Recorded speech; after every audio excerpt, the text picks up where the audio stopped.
Olá, turma! Tudo bem com vocês? Espero que estejam com Deus no coração, não é? Com muita esperança. Jesus está nos guiando no caminho certo, a gente vai chegar lá logo, logo, com certeza. Vamos dar início, então, a mais uma aula de Direito Empresarial, a segunda da semana. E eu volto no assunto que nós comentamos ontem, né? Ou na aula anterior, para o pessoal da manhã, que é referente ao simulado. Olha, eu disse para vocês que vou dar um prazo bastante considerável, né? Então, eu já vou marcar aqui com vocês o seguinte, ó. Na aula da semana que vem, dia 8, eu vou, depois da aula, né? Então, eu estou falando dia 8, mas pode ser 8, 9 ou 10 ali, eu já vou colocar o simulado no ar, que é para você ter bastante tempo. Você vai me entregar o simulado, portanto, no dia 21. Então, ó, eu coloco no dia 8 ou 9 ali, né? E você vai ter até o dia 21 para entregar. Portanto, pessoal, olha, pelo amor de Deus, é no Moodle. Trata de resolver problema de acesso, qualquer coisa, procura um computador, não sei. Vai ter que se virar, porque é no Moodle. Eu não vou receber nem por e-mail, nem depois do prazo. Depois do prazo, não tem condições, tá, pessoal? Porque se você tiver de atestado, você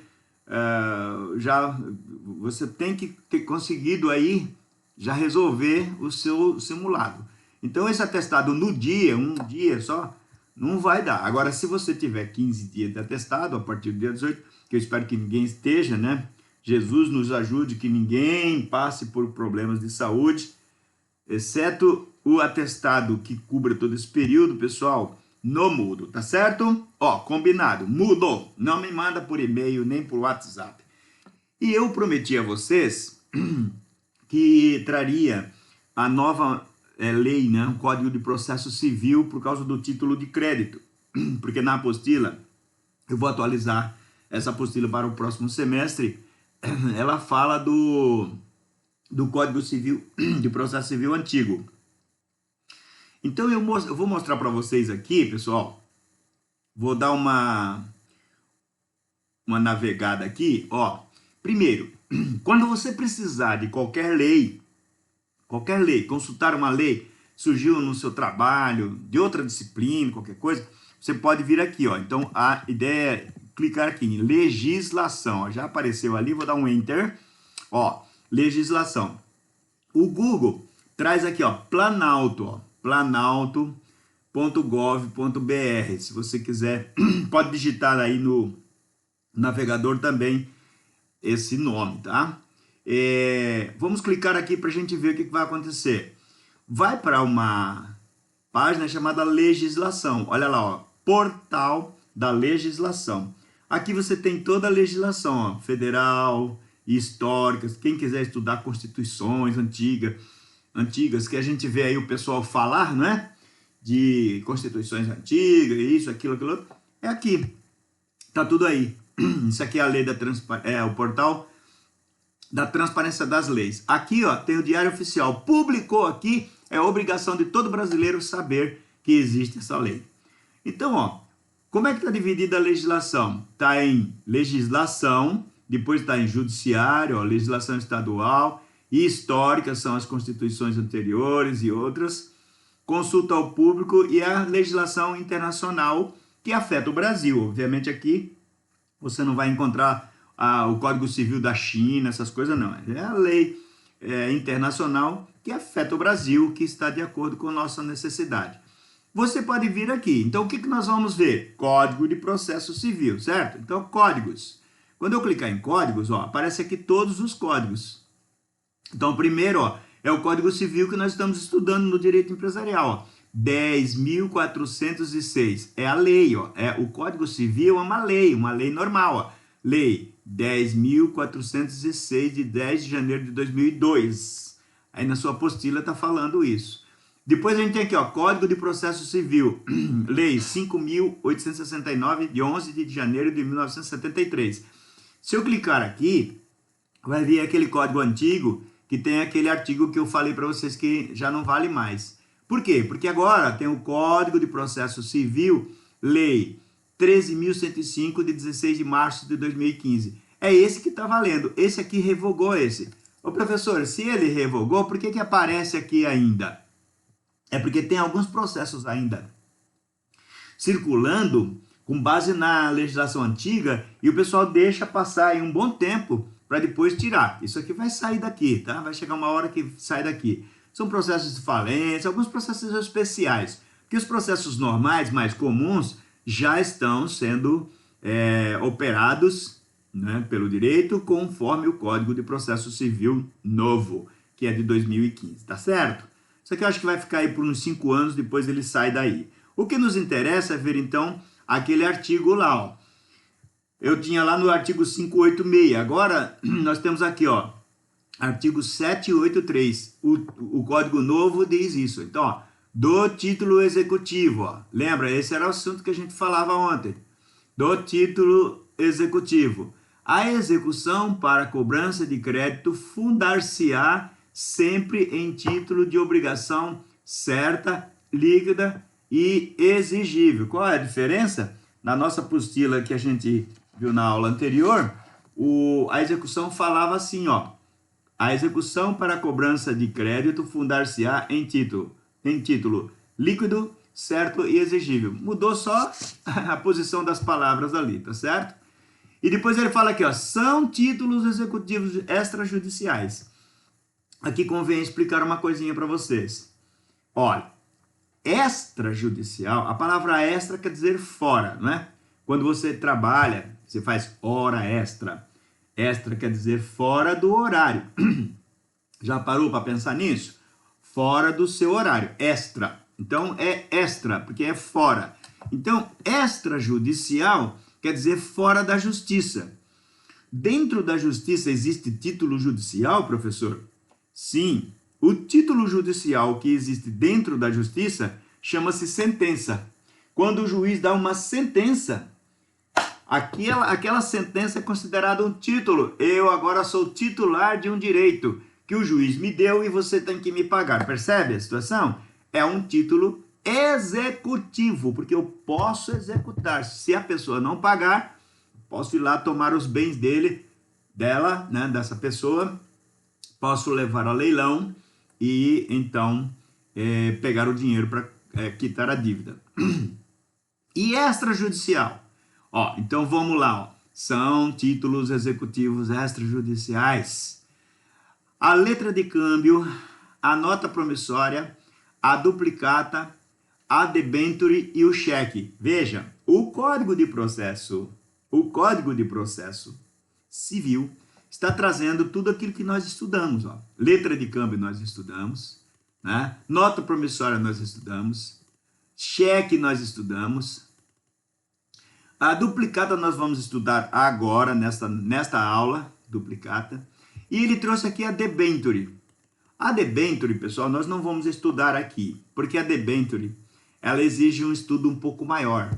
Tem uma lei da esfera financeira ampla, mas eu posso dizer para vocês o que ela é. Não vou exigir isso na prova, mas como conhecimento seu aí. A debenture é um título assim, ó. Vamos supor que uma empresa quer aumentar o capital. Isso é importante para o direito empresarial, tá? Mas nós não vamos dar essa ênfase, porque isso aí você vai fazer lá no seu curso de pós-graduação, se você se interessar por essa área mesmo, né? Então, ó, aumentar o capital. Só pode fazer debenture as empresas que têm ações na Bolsa de Valores. Por isso que nós não vamos estudar. É uma coisa muito mais, um patamar muito mais elevado, uma coisa muito mais elevada, tá? O cheque é comum aqui da nossa vida, a duplicata também, a letra de câmbio também. Mas a debenture, ela está numa esfera mais elevada. Só as empresas que trabalham com ações na Bolsa de Valores podem criar a debenture. O que seria então essa debenture? Vamos supor que fosse um papelzinho, né, como aquele cheque que você estudou aí comigo. Ela emite, coloca um número, não é, nesses papeizinhos, de 1 a 1 milhão, por exemplo, e joga no mercado. Mas não é que ela joga pela janela. Jogar no mercado é uma expressão, um jargão popular, que significa ir até um banco, contratar o banco e dizer, eu preciso soltar 1 milhão de debêntures.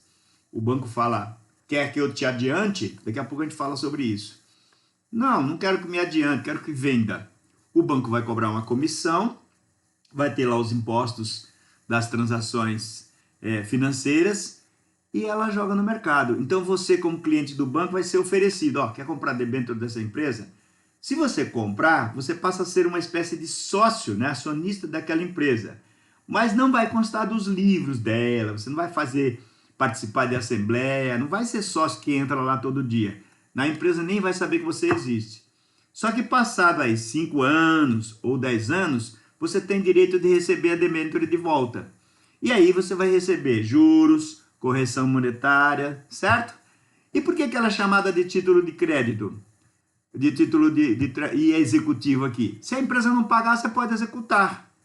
Outra coisa também é que, se de repente ela é crédito, porque você pode circular. Se de repente você precisar do seu dinheiro, você vai no mercado, vai num outro banco, por exemplo, e vende aquelas debêntures. Vai ter um precinho menor, tal, mas você vende, tá certo? E se você pode executar a empresa. É diferente, por exemplo, das ações, que é a ação, você não pode executar a empresa. Se você tiver ações de uma empresa, você é acionista de uma empresa, significa que você tem um monte de papelzinho também. Estou falando papelzinho entre aspas, tá? Você quer vender, porque você precisa de dinheiro. Vai lá na empresa e fala, quero meu dinheiro de volta. Ela fala, não tenho nada a ver com isso. E não tem mesmo. Você comprou ações, não comprou debêntures. Debêntures você executa. Ações não, ações você vende. Você vai procurar no mercado. Por isso que tem muita gente que quebra, né? Aplica R$1 milhão, o patrimônio todinho na bolsa de valores. Aí um belo dia ele precisa do dinheiro, corre na empresa, a empresa não tem nada a ver com isso. Ele vai querer vender, aí a ação dele baixou o preço. Ele pagou R$5 na ação, agora está 3. O que ele faz? Vende. Então ele vai perder aí uns 40% do patrimônio. Tem gente que quebra por causa de ações porque não sabe trabalhar com o mercado financeiro. Isso aqui é muito importante, pessoal. Mas esse nosso curso é um curso pequeno, que é um curso de graduação, não é tão aprofundado assim para a gente estudar tudo isso. Mas eu adianto para vocês o seguinte, ó, esta parte aqui é a parte que move as empresas de grande porte. A empresa pequena, aqui na padaria, né? As nossas empresas pequenas que nós conhecemos do nosso dia a dia, elas não têm esses problemas não, né? Elas estão mais ali comprando, pagando a prazo, etc, etc, e assim por diante. Bom, então, pessoal, aqui está a nossa parte, a parte que nos cabe. Porque depois, ó, títulos executivos extrajudiciais, escritura pública, documento particular, instrumento, tudo isso aqui, ó, não são títulos de crédito, né? Não são títulos de crédito, são documentos. Ó, crédito decorrente de foro e laudêmio, né? Contrato de seguro de vida, causa morte. O contrato de seguro é executável, mas não é um título de crédito. Você não sai vendendo seu contrato de seguro aí. Meu primo morreu e eu sou beneficiário, você compra o contrato de seguro? Não existe isso, né? Então eles não são circuláveis, né? Como a gente já estudou na questão do título de crédito. Tá explicado? Então o Código de Processo Civil mudou neste aspecto. Agora vamos ver aqui uma coisinha, ó. Exigibilidade. Então, a execução pode ser instaurada caso o devedor não satisfaça a obrigação. Satisfazer a obrigação seria pagar, não é? Certa, líquida e exigível. Olha aqui, ó. Tá? Consubstanciada em título executivo. Aqui não está escrito em título de crédito, porque, como eu disse agora há pouco, existem vários outros títulos executivos que não são títulos de crédito, como o contrato, por exemplo, assinado com 2 testemunhas, é um título executivo. Pode executar, mas não é considerado título de crédito. E aqui na frente, só para a gente ter uma ideia, deixa eu ver. A execução, aqui só para a gente saber disso, ó. A execução por quantia certa, quando a pessoa deve o valor certo, é aquele líquido que nós falamos, né? Realiza-se pela expropriação. Ó, isso aqui é importante para eu terminar essa parte do código para vocês. Expropriação dos bens do executado. significa expropriar, ex é que já foi, não é? Lembra quando a gente, né, tá namorando alguém, aí deixa de namorar, aí o pessoal fala meu ex, minha ex, não é? É ex, era, não é mais. Então, expropriar, tira da propriedade do devedor um bem que passa agora para ser a propriedade do credor. Ok? Ressalvadas as execuções especiais. Ressalvadas por quê? Aqui ele está dizendo, ó, não vamos considerar nesse ponto aqui as execuções especiais. Isso ainda são outras coisas que a gente precisa não se preocupar com isso agora, tá certo? Mas o que nos importa dizer, ó, expropriar. Você vai lá, pega o bem da pessoa, coloca no leilão, vende, né, e paga a dívida. Agora, existem algumas exceções. O Código de Processo Civil diz que algumas coisas não podem ser expropriadas. Por exemplo, o salário não pode ser penhorado. Para expropriar, normalmente a gente usa em processo civil um procedimento chamado penhora, que vai lá, o juiz fala, ó, penhora o bem. Então significa que ele penhorou, ele pegou o bem, tá na mão do juiz. Ainda que ficar com a pessoa, tá? Ele deixa o carro lá com a pessoa, fala, cuida do carro, mas o carro é meu, tá penhorado. Se a pessoa vender esse carro, pode ir preso. Então, ele ficou como fiel depositário. Ou seja, o carro está depositado para ele, está lá depositado. Ele segura o carro até o dia que o juiz pedir de volta. Quando o juiz pedir de volta, ele tem que entregar. É a hora do leilão. Aí o que acontece? Expropria. Tem coisa que não pode ser penhorada. Por exemplo, o salário. O salário não pode, né? Então, aposentadoria não pode também. Honorários de advogado, de contador, essas coisas não podem ser penhoradas. O bem do que já está alienado. Por exemplo, você tem um carro, comprou, está devendo. O dinheiro, o carro não é seu, o carro é do banco.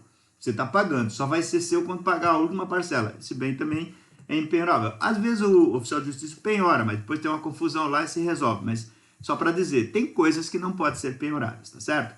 Os bens que guarnecem a casa, o oficial de justiça vai lá. Aí olha, se tiver uma televisão só na casa, ele não pode penhorar, porque a televisão hoje é um bem, é um utensílio essencial à vida. As pessoas não vivem mais sem TV, né? Tem que ter. Um computador particular, tem que deixar lá, porque as pessoas precisam de trabalhar, de internet, precisam estudar, fazer pesquisa. Então, um de cada, ele não pode. Agora, se o cara chega o oficial chega na sua casa, aí tem 5 televisões lá. O que ele vai fazer? Ele vai penhorar 4. Ele vai deixar uma. E tem mais, hein? Ele vai deixar a menor. Penhora as 4 maiores. Por quê? Porque é luxo. O essencial fica ali. O luxo pode penhorar, tá certo? Se o cara tem um carro, mas ele trabalha com o carro, vamos supor, é motorista de Uber, não pode penhorar o carro, porque é para trabalho. A execução significa pegar o patrimônio e pagar a dívida, mas não pode também levar o sujeito a morrer de fome por causa de uma execução, ok? Esse aspecto eu queria falar com vocês. Acho que com isso a gente mata essa parte processual, assim, de curiosidade aí da execução, tá certo? Então vamos voltar ali na apostila para a gente ver o que a gente tem que estudar hoje. Então hoje nós vamos falar sobre a duplicata. Nós tínhamos falado aqui, ó, sobre nota promissória, né? Aqui, nota promissória, né? E a gente parou aqui. Depois a gente vai voltar aqui na duplicata. Então, vamos terminar esse assunto da nota promissória e em seguida falamos da duplicata. Olha aqui, ó. Lá no código a gente já viu, é nula a execução se não for fundada em título líquido e certo e exigível. A nota promissória, ela é um título quase que como se fosse o cheque, porém, normalmente ela é a prazo. Eu já disse para vocês isso, né? A gente estudou o cheque aqui, ó. A nota promissória, o cheque está escrito assim, a nota promissória vai vir assim, ó. Pague por esta nota promissória a quantia de... Só que normalmente não é pague. Porque o pague aqui está dando uma ordem, né? ordenando. Ele está dizendo para o banco, pague por este cheque a quantia de 1 milhão. Isto aqui é uma ordem que está sendo dada ao banco. Na nota promissória, não. Na nota promissória, quem diz sou eu. Então, eu sou o emissor da nota. Como é que eu vou começar a nota? Eu vou dizer assim, ó. Aos 15 de agosto de 2020, pagarei por esta nota promissória a quantia de 10 mil reais. Na cidade de Maringá, Paraná. Percebe? Isso são os elementos essenciais da nota promissória. A nota promissória, então, é emitida por uma pessoa com data para ser paga, local de pagamento e valor. Depois, a data da emissão e a assinatura do emitente. Tudo isso identificado, tá? Tem CPF, endereço, tem uma qualificação necessária para ser feita na nota promissória. E é um papelzinho que se compra nas papelarias aí, tá? Aí, pessoal, essa nota promissória ela é circulável, porque eu, de posse da nota promissória, sou o credor, eu posso chegar ali na loja e falar, olha, eu queria comprar esse carro, quanto que é o carro? 30 mil, ó, eu só tenho 20, mas eu tenho uma nota promissória aqui, ó, de 10 mil. Você fica com a nota promissória e depois você recebe do cara. Mas esse cara vai pagar? Vai, ó. Até tem um avalista aqui, pode ter avalista a nota promissória. Lembra do aval que nós estudamos? Tá lá, avalista, fulano de tal, primo dele garantiu que vai pagar. Então, se a pessoa não pagar, esse camarada, o avalista paga. A loja pega, confia, ou então consulta o Serasa, o SPC, né, do emitente da nota promissória, acredita no devedor e, por acreditar, dá este crédito. Vocês vejam, gente, que quando as pessoas, né, de um modo geral, no mundo, vão praticando, vão se tornando vivaldinos, né, espertos, querendo levar vantagem em tudo, eles acabam tirando uma virtude do homem, do ser humano, que é a credibilidade. As pessoas precisavam acreditar mais, né, no ser humano. E nós, seres humanos, somos os culpados por essa falta de crédito. As pessoas andam desconfiadas, né? Isso é uma coisa muito séria. E quem já passou por uma experiência assim de crédito, pessoal, olha, você diz assim, ó, não tem preço. Eu vou contar uma coisa que aconteceu comigo. Eu morava em São Paulo, nasci lá, né? E vim para Maringá em 2004, morar aqui. Nós alugamos uma casa, eu, a esposa e o filho, e começamos a morar em Maringá. E aí, tinha uma torneira lá em casa, na casa que a gente alugou, que estava meio capenga, né? A gente alugou, e aí eu queria trocar essa torneira. E eu fui até uma loja, aqui no centro de Maringá, naquela época, e não sei se eu estava de paletó e gravata, né, advogado, com a pasta na mão, entrei e perguntei o preço da torneira. Aí o rapaz da loja atendente me falou, olha, tal, né, essa torneira tal, me deu o preço, e eu olhei e falei assim, olha, eu vou fazer o seguinte, eu vou tirar uma medida da torneira em casa, e se for o que eu estou pensando, eu volto para comprar. Porque ela tinha 3 pontos assim, né? E eu queria encaixar exatamente nos buraquinhos que já estavam lá na pia da cozinha. Aí ele falou assim, não, então leva a torneira. Me deu a torneira. O senhor leva a torneira. Eu falei, não, mas eu não sei se eu vou comprar. Não, o senhor leva, não precisa pagar. Quando o senhor testa lá, se tiver tudo certo, o senhor vem aí e paga.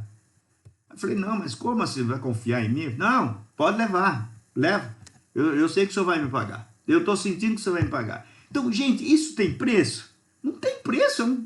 A pessoa olhou para os meus olhos e me deu um crédito. Falei, poxa vida. Eu não levei a torneira, tá, gente? Não levei. Porque realmente eu tinha que tirar medida, eu não ia fazer isso. Então, não levei.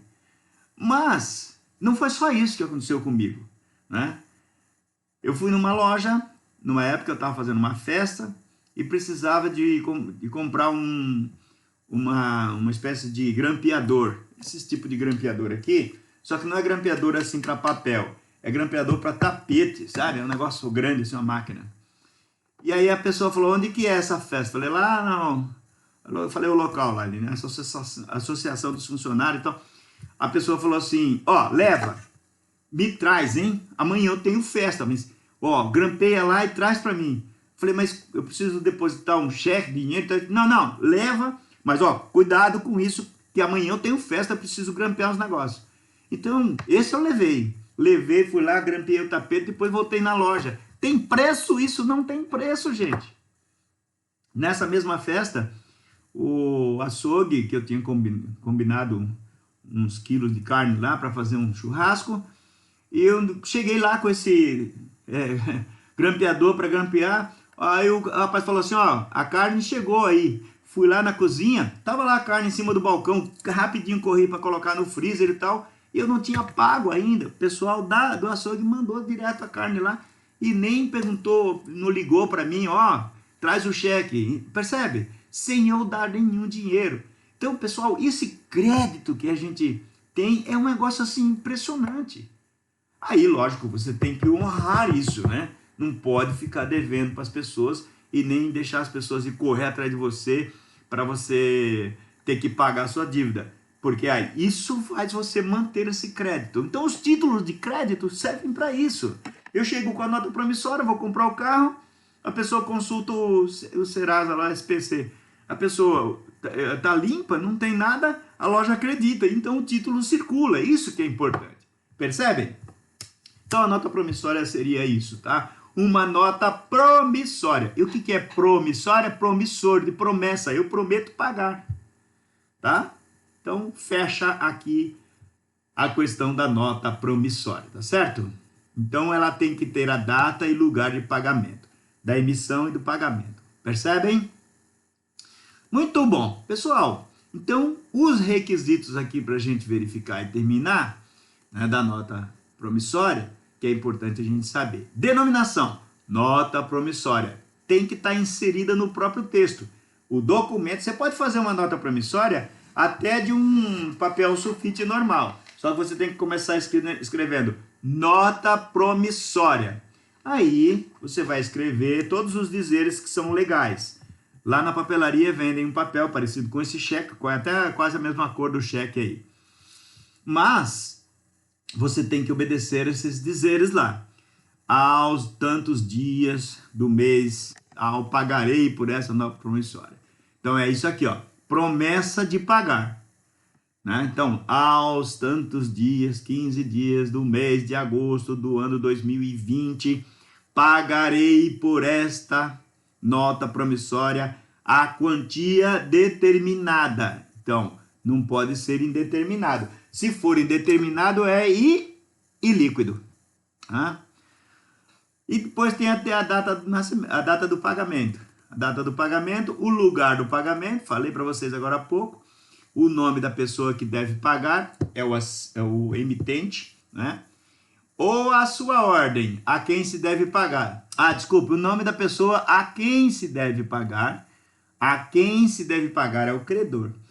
Ou a sua ordem, ou seja, ele pode dar uma ordem para que seja paga a outra pessoa.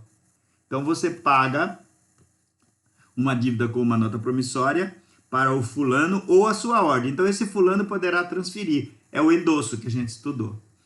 Data e local de emissão da nota promissória, assinatura do emitente. Aqui só fala em assinatura, pessoal, mas acontece que vai ter que ter lá, além da assinatura, toda a qualificação, nome, CPF, RG e endereço. Tá certo? Isto é a nota promissória. E a duplicata? Para a gente já partir para o assunto de hoje e terminar aqui a nossa aula. O que é a duplicata mercantil? A duplicata mercantil, o próprio nome, gente, lembra que eu falei para vocês que muitas vezes a gente não vai ouvir essa palavra mercantil, apesar de o Código Civil trazer no direito de empresa uma mudança desse conceito. Não existe mais o mercantil, agora existe o empresarial ou empresária. Né? A sociedade mercantil não existe mais. O que existe agora é a sociedade empresária, lembram disso? Pois bem, mas a gente vai falar sempre de mercantil de vez em quando. Por quê? Porque existe a duplicata. Agora, o interessante disso aqui, e isso justifica a gente falar da teoria de empresa, ó, teoria da empresa, né? Nós estudamos isso lá no começo do nosso curso. A teoria da empresa. Por quê? Porque antes eu só falava em comércio, então só o que era mercantil, comprar e vender, comprar e vender, comprar e vender. Mas comprar e vender o quê? Mercadorias, produtos, percebem? Aí é que estava a questão do conceito mercantil. Quando eu passo para a empresa, nesse conceito de empresa, eu posso comprar alguma coisa que não é produto nem mercadoria. O que que eu posso comprar? Serviço. Então, quando eu compro o serviço, eu também posso emitir uma duplicata. Posso emitir uma duplicata. Mesmo antes do Código Civil novo, esse que nós estamos estudando, de 2002, já existia essa possibilidade. Era emitir uma nota fiscal de prestação de serviço, dessa nota fiscal de prestação de serviço era feita uma duplicata, e essa duplicata poderia circular pelos bancos. Então vamos ver aqui, pessoal, qual que é o histórico desse título de documento, desse título de crédito, ou desse documento chamado título de crédito. Você não tem aí essa parte na sua apostila, mas quando eu vou colocar agora a tarefa, você vai perceber na tarefa que eu vou colocar esse pedacinho aqui, tá? Então, pessoal, o que era antigamente a prática?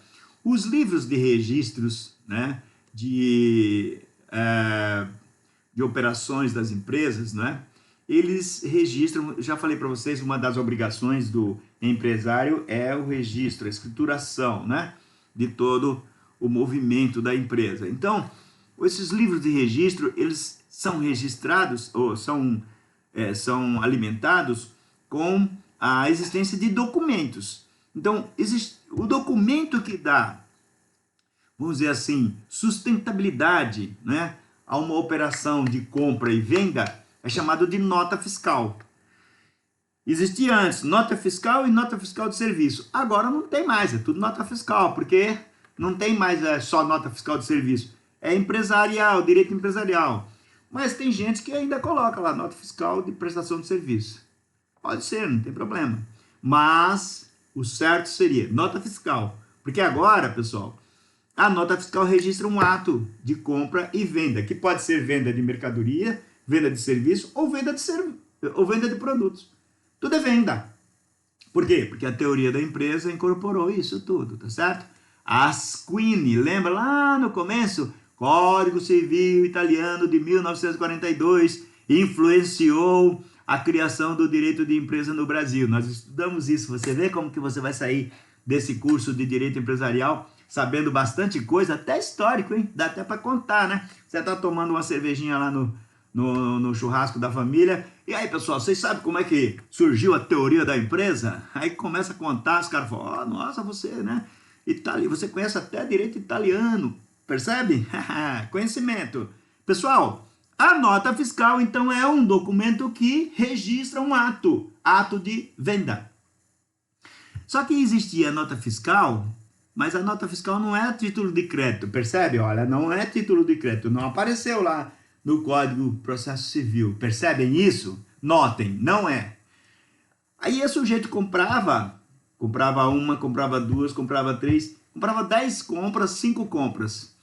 Aí a empresa que vendia falava assim, ó, precisamos faturar. Faturar significa receber dinheiro, por isso que a gente fala em faturamento. Olha como que aparecem as coisas aí, gente, os conceitos. Faturar significa vender dinheiro. Nota fiscal não, nota fiscal significa o quê? O registro de uma operação de venda. Tá? Venda de produto, mercadoria ou serviço. Ah, então agora nós vamos faturar. Então o que era a fatura? A fatura, esse de cima aqui primeiro. A fatura, pessoal, era um documento que registrava não uma operação de venda, mas várias operações. A fatura era uma espécie de romaneio, tem essa palavra aí, uma espécie de relação das notas fiscais anteriormente emitidas. Fazia-se várias, ó, nota fiscal 1, 2, 3 tal, total da fatura, aí faturava. Esta fatura, ela significava a emissão de um documento que registrava uma dívida. Uma dívida. Mas a fatura não é título de crédito. Se você chegasse no banco com uma fatura, o banco ia dizer, mas eu não conheço esse documento. Para mim, esse documento não é título de crédito. Não posso te dar dinheiro, não posso comprar esse título de crédito, percebem? Então, a fatura não era. Para evitar isso, o que acontecia? Criava-se a duplicata. Ó, duplicata significa duplicar, certo? Duplicata é o resultado da operação de duplicar. Então, eu pegava a fatura e duplicava, transformava num outro documento com as mesmas características, só que agora eu dava um outro nome, chamava de duplicata. E este título chamado duplicata, este sim era reconhecido pelo mercado financeiro e ele podia circular. A fatura não podia circular, mas a duplicata podia. Então esta duplicata fazia o quê? Ela poderia ser vendida. A pessoa comprava a duplicata. Por quê? Porque a duplicata, ela tinha todos os requisitos que a lei mandava. O nome do devedor, a data de pagamento, a origem da dívida, que eram as notas fiscais, ou a fatura, né? As notas fiscais que estavam dentro da fatura. E assim gerava a duplicata. Você está vendo aqui, nota fiscal fatura. Por quê? Porque essa operação era muito burocrática. Fazia-se a nota fiscal 1, 2, 3. Depois fazia-se uma fatura.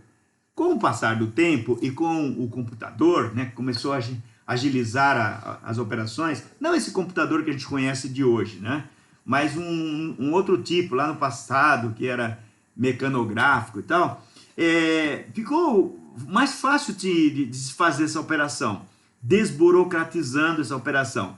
Então passou a se emitir um documento só, que já era a nota fiscal e a fatura. Num documento só já tinha as duas coisas. Aí dessa fatura se fazia a duplicata. Aí, pessoal, num futuro, mais tarde, eu vou até colocar aqui, ó, criou-se a nota fiscal fatura duplicata. Ou seja, o documento foi crescendo de tal forma que foi sendo desburocratizado. E essa desburocratização levou ao ponto de se fazer num documento só tudo aquilo que era necessário. Então, nota fiscal fatura, nota fiscal fatura, nota fiscal fatura duplicata. Você entendeu? Daqui nascia a duplicata. Então, o que circulava no mercado financeiro era a duplicata. Por quê? Porque ela era um título de crédito. Por ser um título de crédito, o que acontecia? E existe até hoje, tá, pessoal? Uma operação no banco chamada desconto de duplicatas. O que é desconto de duplicatas? A empresa tem várias duplicatas, aí ela pega essas várias duplicatas, vamos lá, somar, né? Somou 30, 40 duplicatas, aí deu 100 mil reais. Ela vai até o banco com esses 100 mil reais, fala, ó, tem todas essas duplicatas para receber, mas eu preciso do dinheiro hoje. Mas esses clientes vão pagar lá na frente. Uma vai pagar com 30 dias, outro com 40, outro 45, outro 60. O banco pega esses títulos, negocia uma taxa de juros e desconta do valor. Então, aqui tem 100 mil, o banco vai entregar para a pessoa lá 94 mil. Você topa? Ele vai perder 6 mil. Esses 6 mil, os juros por esse período de tempo. Então, é melhor ele perder esses 6 mil e ter dinheiro agora, esses 94, do que ficar esperando e as dívidas dele vencer. Porque as multas, os juros das dívidas vai gerar um volume de dinheiro maior do que esses 6 mil. Se as dívidas gerar 7 mil, ele já está ganhando dinheiro aqui, ó. Faz o desconto e paga tudo à vista lá, ou no vencimento. Entenderam? É uma questão de financeira aí. E as empresas fazem isso todo dia. E para encerrar, a duplicata hoje não existe mais assim no papel. Não existe mais. Eu passei por isso, pessoal. Eu fui diretor financeiro de uma empresa, eu já falei isso para vocês, que era a Vinho Salton, hoje Vinícola Salton, e eu tinha que assinar as duplicatas. Então, eu passava, pessoal, no mês, assim, mais de 1.000 duplicados pela minha mão eu tinha que assinar. Na época, inclusive, eu tinha uma assinatura que era comprida, quando eu fui assumir o cargo de diretor, minha assinatura era grande. Ainda continuo usando essa assinatura. Mas eu fui obrigado a inventar uma assinatura pequena, registrar no cartório, para poder emitir esse título de crédito com alguma coisa pequena, porque a assinatura grande demorava muito. Eu tinha que fazer 1.000 assinaturas por mês. Então, eu tive que criar uma assinatura menor, que era quase um visto, assim, para fazer mais rápida a operação de emissão de duplicados, porque eu era o diretor, tinha que emitir a duplicata. Hoje em dia, com a questão do computador, a informática cresceu o mercado aí e acabou com essa situação do papel da duplicata.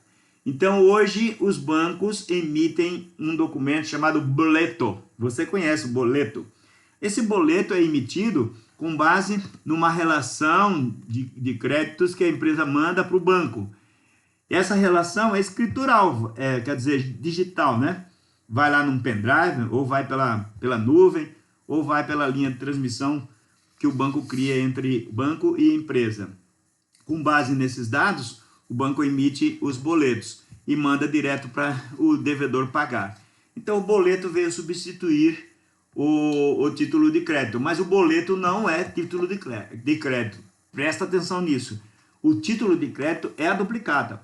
O boleto não circula, você não vende boleto. Não existe venda de boleto. Mas venda de duplicata existe. Eu posso vender a duplicata. A duplicata pode circular, tá certo? Mas o boleto não. Então, o boleto é apenas um espelho, um rascunho, qualquer coisa, e pode ser feito em qualquer lugar. Mas ele tem o código de barras, ele tem uma metodologia de segurança que não cabe a gente estudar aqui agora, tá certo? Então aí, curiosidades dos títulos de crédito. Espero que você tenha gostado de aprender toda essa estrutura que movimenta o mercado, hein, pessoal? A gente estudou aqui, ó, um pouquinho só. Um pouquinho. Mas se você se interessar, você tem livros, você tem monografias, você tem uma série de artigos na internet, né? Vai em fontes importantes, universidades, bibliotecas importantes aí, jornais importantes para aprender essas coisas. Não vai em qualquer bodega não, tá? Ok, pessoal? Próximo assunto nosso, você já está vendo aqui, ó, será falência e recuperação de empresas. Vamos ver se a gente faz uma boa aula a semana que vem, tá certo? Fiquem com Deus, beijo no coração de todos e até a próxima aula!